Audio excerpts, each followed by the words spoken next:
You almost did it. You almost did it. I told him to not make me cry, so almost there. Hi, everyone.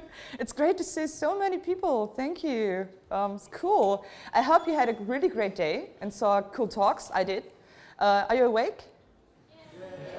Everybody has a mate or a coffee? No? We need to change that. So today I would love to introduce you to the concept, the offline first concept, and how to implement that for the real world.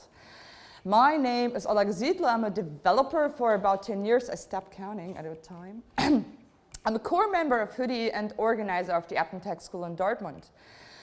So thank you very much for having me. I wanted this so badly, and I'm glad it worked out. And thank you also, like the organizers, you did a super amazing job. The conference was, until now, like super awesome. So let's start, not much time. Today, I will tell you what the offline first concept is and why we need this in our applications so badly, where the problems occur on the client and also on the server side, how we as developers have to rethink our application logic, and last but not least, I will show you one way to implement that, because there are a lot, so I'll show you just one. Let's start. Offline first is like the new cool kid in town, but what does this actually mean and why do we need it? The internet turned 25 last year, so happy birthday. And in this time, our relationship with the internet changed like a lot. We do different things with different devices like 25, 10, 5 years ago. And it's a part of our everyday life. So tell me by raising your hand, who of you use their phone today for more than 5 different tasks? Yeah, all right. More than 10? 15? Anyone? You're addicted. We rely on our devices, but the internet, our needs, they changed. Like you see here, we've reached the turning point. Since last year, there are more mobile than desktop users out there. In some countries, there are already more mobile-only users. Like in Egypt, we have more than 70% now, just to make sure there's no desktop device usage at all. This might surprise you, but think about it. Devices, they're much cheaper, mobile devices, than, for example, laptop. And for many people, this is enough, considering what they're actually using their device for. So I know you're not very awake right now, so we do some quick questions. Again, raising your hand. Who of you ever tried to work on a plane or a train with hotspot Wi-Fi? How well did that go? Right? Who of you ever did a screenshot of their applications because they were too scared of losing their data? Right? And who of you ever sit like in the supermarket and were like, damn, I forgot what to buy, and tried to text someone, reach someone, and like someone from your family or friend, and realized, damn, I'm offline. Right? What if your traffic limit is reached? Your hotel Wi-Fi is way too expensive, or the roaming costs are like completely crazy? Those are issues we all know, even from the wealthy countries we live in. Today, our work, our social interactions, our lives are built on being online. If you're not online, it almost seems that you do not exist. We need new ways to deal with these issues and be able to stay a part of the online community and stay in touch with our friends and also with our families. And the situation is way worse in the rural areas in countries with poor or even no network coverage. Zero reception, unreliable, and inconsistent connections are still issues no matter where we go. We need to accept that technology has reached their limits. Go away from the desktop mindset of a permanent fast connectivity by accepting being offline. It's not a bug, it's just a recurring state. Let's start and design applications with keeping offline first in mind. There are already some really great offline first applications and services out there, starting with email applications to send your emails when you're online again. Writing down notes during meetings with Minutes.io, or creating all the lists we need with CreateList that help us to stay productive without sending error messages as soon as the internet connection is lost. Ever tried like sending pictures, tweets, or messages during a concert? Can be super tricky when everyone doing this at the exact same time. When you tweet and the sending fails, the application realizes that and at least it stores your message, but what then? Why not sending it when you're online again? WhatsApp Sync works here pretty well, and I see really great applications in the future. Google Maps already implemented some of the stuff. Who of you never been before in Salzburg? Like never. Me either. And I really wanted to explore it. I did, it was cool. It's a really great city. And what if your application would realize where you are and that you've never been before? Just download the map for you and make it offline available, showing you like the sightseeing points and also the next cafe with Wi-Fi or nearby ATM. It would kind of make you feel like almost at home. This sounds great, right? Okay, cool, we have that. But what are the real problems here? Let's compare. Mobile first. It's a design strategy that helps cope you with a huge variety of devices and capabilities like you see here. In the same way, offline first is just a design strategy to help cope with the unknowable circumstances and connection states our users may find themselves in. Offline first is simply the acknowledgement that this lack of certainty extends a bit further than we previously thought, with an offline mode that isn't just only a contingency for an error scenario, but a fundamentally a more flexible and fault-tolerant way of application design. Offline is more than just error handling. It's about accepting the reoccurring state. We have to ask ourselves, does the application even need to inform the human of the current connection state? Is the information even relevant for a user? And if so, how can this best be done? How can this be a good practice? Why not showing the user some data we saved in a cache or stored locally? All data can be available to the user, even old data. Build trust. Can I give the user more trust in my application and leave them safe in the knowledge that it won't forget the last state I was in, that it won't lose any data regardless of what the connectivity situation is. So they do not need to think about making screenshots of the applications.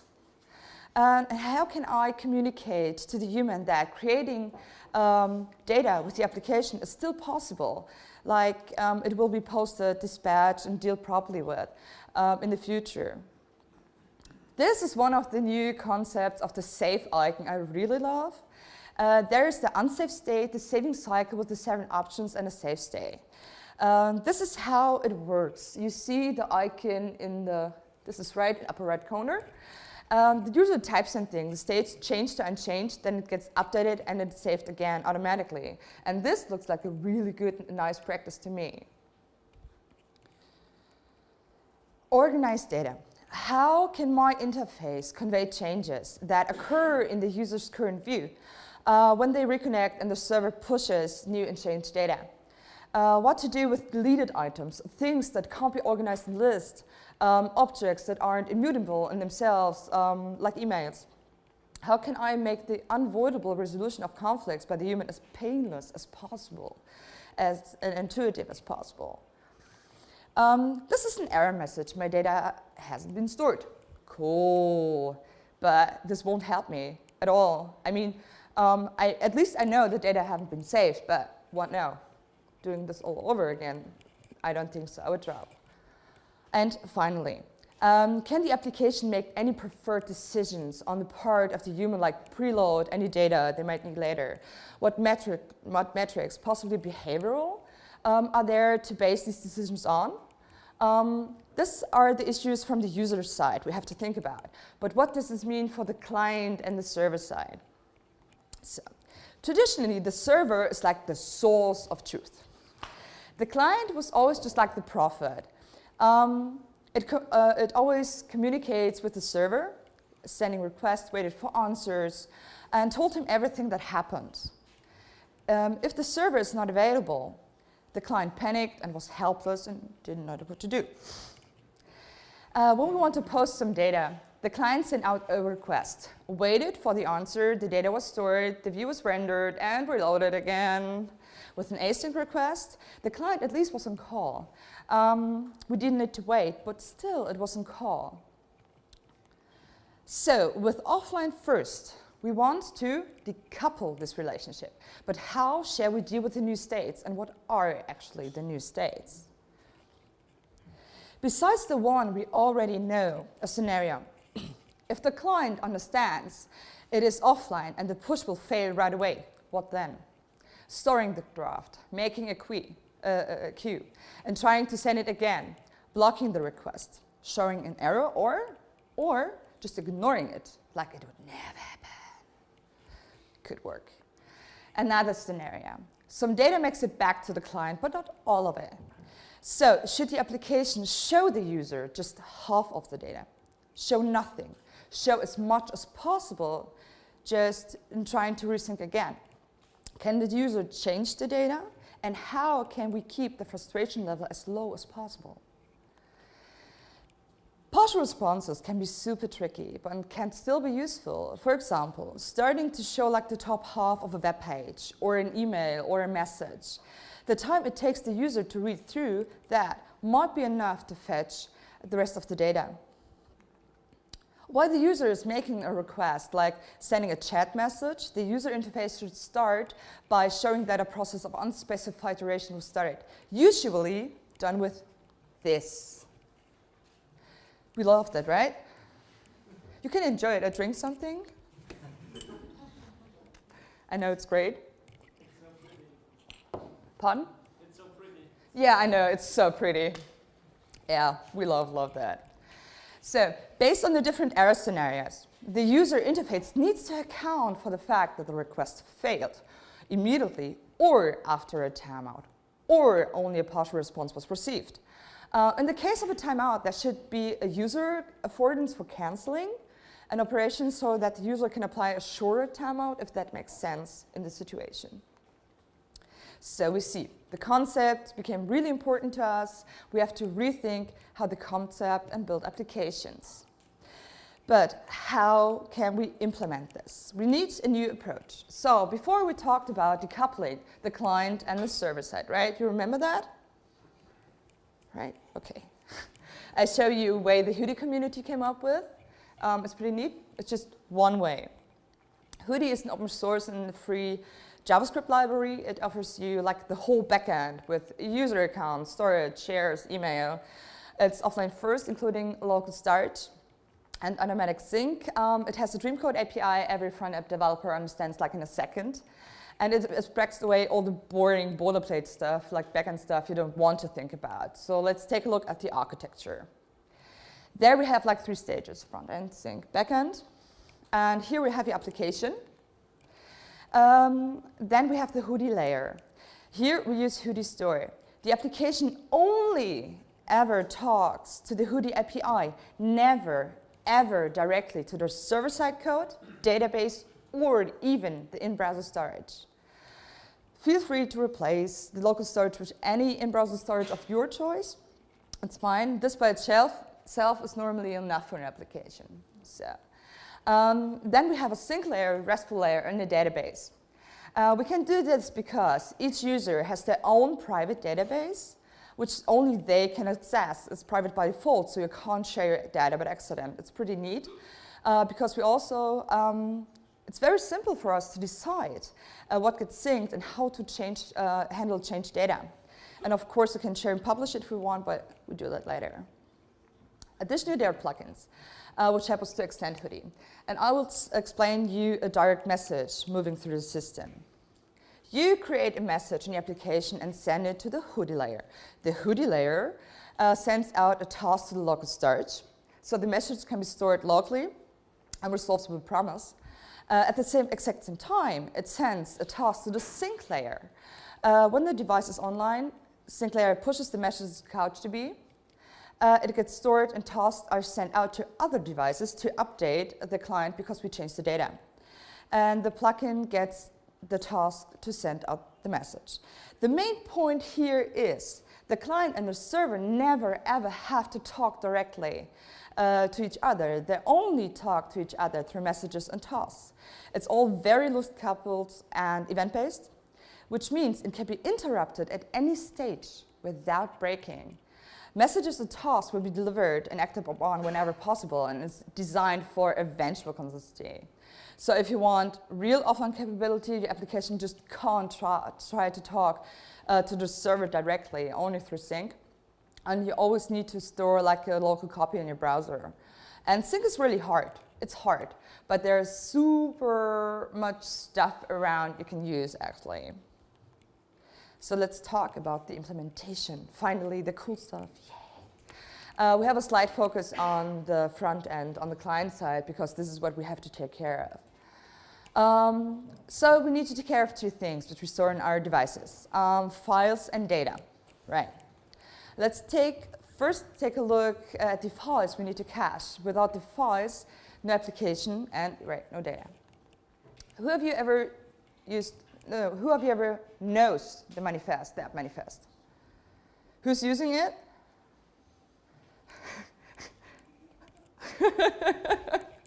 Okay, the manifest gives you the possibility to fetch the files you love to load from the cache when you're offline. I won't go any further here because there are a lot of tutorials around and it's pretty simple to implement.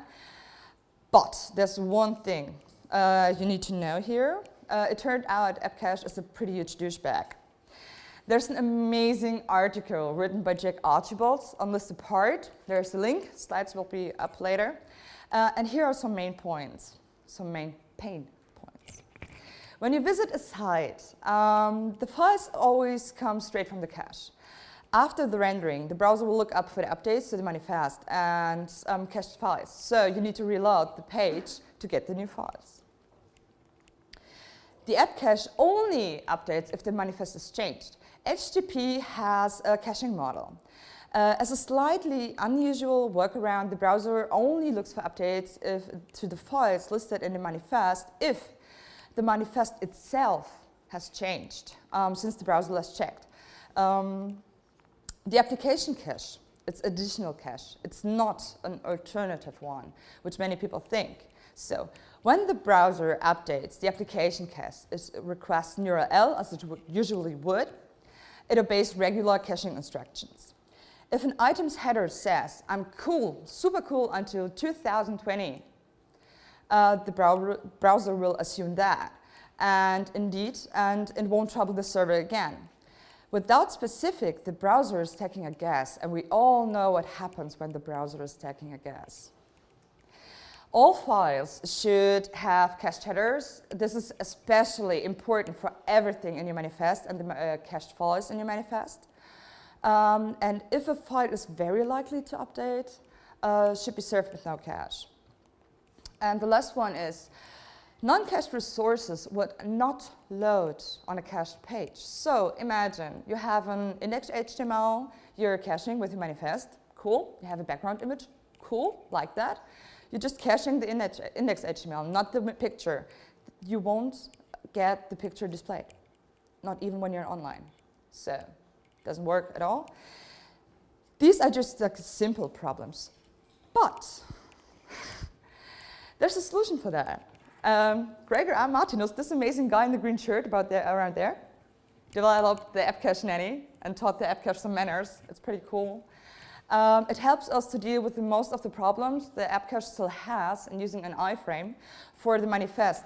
So the files are served from the server when you're online. If the manifest, and it checks if the manifest is up to date. And there's another silver lining. The service worker, yay, all of that. Developer Jake Archibald is additional cache. It deals with internal cache and network requests, adds offline first support, push notifications, background sync, and improves enormously performance. It's implemented in Chrome and Firefox already. Yes. And they are talking to Apple, so hopefully soon in Safari. It will be a very big thing this year. You should check it out. I don't want to overdo my time. I'm sure I will a bit. So I won't talk about service worker. But first. Louis is there. He will have a lightning talk today about service workers, so just watch that. There are a lot of GIFs in it. Super cool. And also, you should watch Jake Archibald's talk from JSConf.eu. He's a very amazing and fun guy, and his talks are really legendary. So watch it. There's the link. Awesome. We have the files. Finally, taking care of the important stuff, the data. The first law of robotics is do not harm any human. Do you know what the first law of offline first is? Can you take a guess?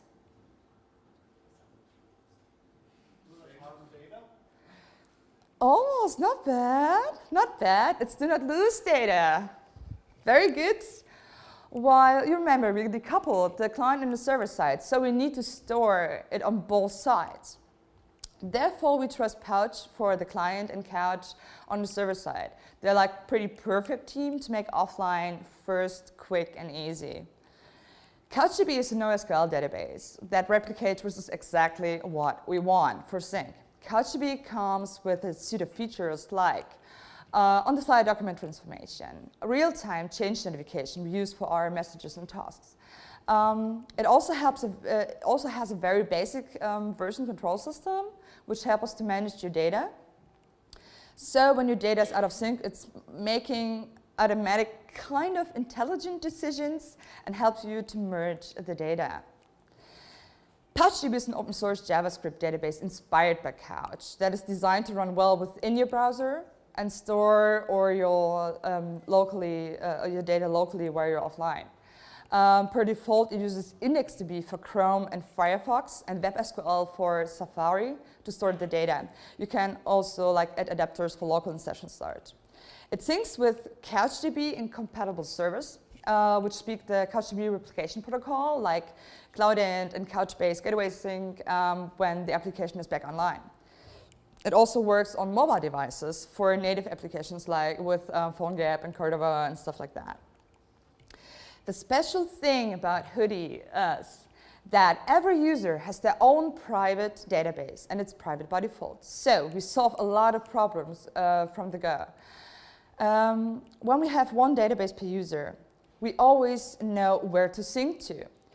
When the version of the document isn't up to date, we can check by appcache document revision ID, which to sync first and how to merge the data without real conflicts. When we receive partial data, we store the version of the document, can grab that before merging. Thanks to the event listeners and tasks, we can synchronize the data across devices. This means, thanks to Couch, multi-device usage on the fly. And when you want to share your data, sure, cool, we all want that. When we want to share something that is private, we can publish it. So it gets replicated and others are able to read and manipulate the data. Then we are able to sync it again in our application logic into their private storage. PouchDB is also a CouchDB client, and you should be able to switch between local database or an online Couch instance without changing any of your application code. A question I get asked a lot: how much data can PouchDB store? I think this is one of the most important questions at the moment because everybody's talking about local storage and browser storages, but nobody knows how much we can store. So I prepared something for you. In Firefox, PouchDB uses IndexedDB, which will ask the user if data can be stored the first time it is attempted, then every 50 MB after. The amount of that can be stored is unlimited. Chrome calculates the amount of the available storage on the user's hard drive and uses that to calculate the limit. Opera, same. Chrome, based on Blink. Internet Explorer above 10, hard limit 250 MB. Mobile Safari on iOS, hard 50, while desktop Safari prompting users wanting to store more than 5 up to a limit to 500. Android works the same as Chrome, as it is above 4.4, while older versions 200 hard. And PhoneGap and Cordova, you have unlimited data on both iOS and Android by using the SQL plugin. So, I hope I could give you a small insight in the concept of offline first and how to build applications that handle offline first, not as a bug, but it's a feature. And if you like to say hi and grab some stickers or have questions, I'm around all the time, and also at the party, and there are like a lot of hoodies around here, like a lot, so ask them. And before I finish, I just have two non-related talk things. The first one, who of you saw Annika's talk? Yeah, right. You love open source, cool, go and help the race or some of code, be a mentor, help with your project, or donate. Everything helps, and it's a very, very cool thing. And the second thing is, when you love open tech community and the OpenTechSchool, we are very, very proud to introduce you to the first OpenTechSchool conference ever. Yeah. Go and follow the OpenTechSchool, OTSConf on Twitter, and thank you very much.